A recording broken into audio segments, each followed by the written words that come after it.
এবার ইসরায়েলি প্রধানমন্ত্রী বেনিয়ামিন নেতানিয়াহুর বাড়ি লক্ষ্য করে ক্ষেপণাস্ত্র হামলা চালিয়েছে ইরান। বাড়িটি লক্ষ্য করে 50টি ক্ষেপণাস্ত্র ছুড়েছে পারমাণবিক শক্তিধর এই দেশটি। ইরানি সংবাদ মাধ্যম পার্স টুডে ও দ্য ইকোনমিক টাইমস এ তথ্য নিশ্চিত করেছে।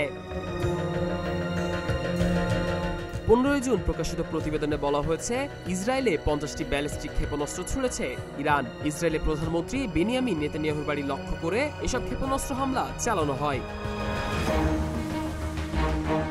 এছাড়া ইরান সন্ধ্যার কিছুক্ষণ আগে ইসরায়েলে নতুন করে ব্যালিস্টিক ক্ষেপণাস্ত্র হামলা শুরু করেছে। ইরানের রাষ্ট্রীয় সংবাদ মাধ্যম বরাত দিয়ে এই তথ্য নিশ্চিত করেছে আল জাজিরা ও এএপি সহ বেশ কয়েকটি প্রভাবশালী গণমাধ্যম।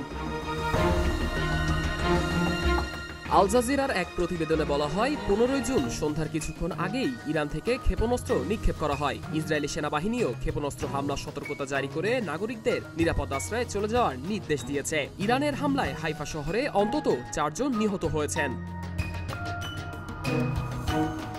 নতুন করে ইরানের হামলার বিষয়টি নিশ্চিত করে ইসরায়েলি সেনাবাহিনীর বিবৃতিতে বলা হয়, কিছুক্ষণ আগে ইরান থেকে ক্ষেপণাস্ত্র নিক্ষেপ করা হয়েছে।